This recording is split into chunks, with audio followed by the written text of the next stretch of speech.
খুব সহজেই তৈরি করে নেওয়া যায় এমন একটা নাস্তা রেসিপি শেয়ার করব, আর যেটা খেতে হয় দুর্দান্ত। আর এটা কিন্তু একেবারে অল্প সময়ে ঝটপট তৈরি করে নেওয়া যায়।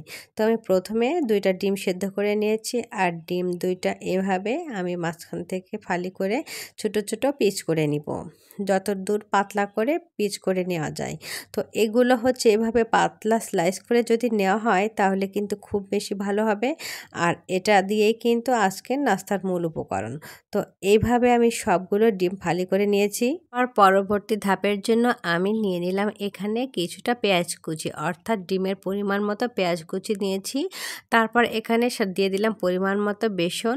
বেসনটাও আমি শুরুতেই বেশি দিব না, এভাবে অল্প দিয়ে নিব। তারপর এখানে দিয়ে দিলাম চালের গুঁড়া, সব কিছু পরিমাণ মতো দিয়ে দিলাম, এটা বাইন্ডিংয়ের কাজ করবে। তারপর এখানে দিয়েছি স্বাদ মতো লবণ, পরিমাণ মতো হলুদ আর মরিচ গুঁড়া, আর সামান্য পরিমাণে দিয়েছি বেকিং সোডা। চাইলে বেকিং পাউডারও দিতে পারেন, খুবই অল্প পরিমাণে।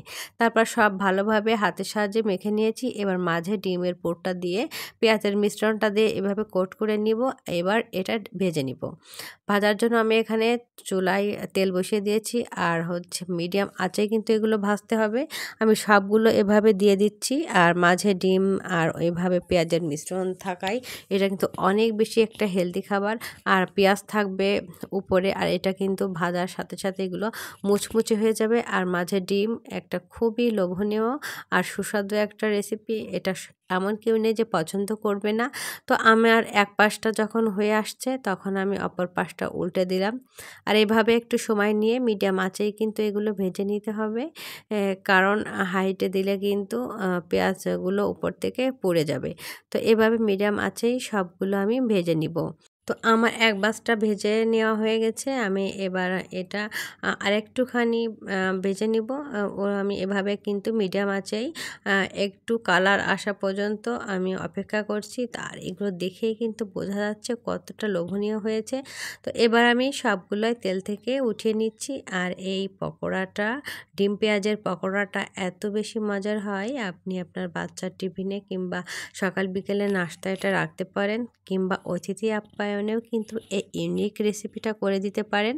তো আমি পরবর্তী গুলো আবার একইভাবে আমি সময় নিয়ে একটু ভেজে নিলাম। তো আমার সবগুলো ভাজা হয়ে গিয়েছে। আর আমি এখন হচ্ছে একটা ভেঙে দেখাবো যে এটা কেমন হয়েছে মাঝখানে। তো উপরে পেঁয়াজগুলো একেবারে মুচমুচে, আর মাঝে কিন্তু এই যে ডিমের মিশ্রণটা থাকবে।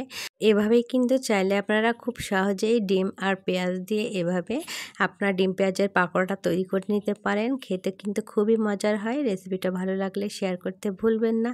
আল্লাহ হাফেজ।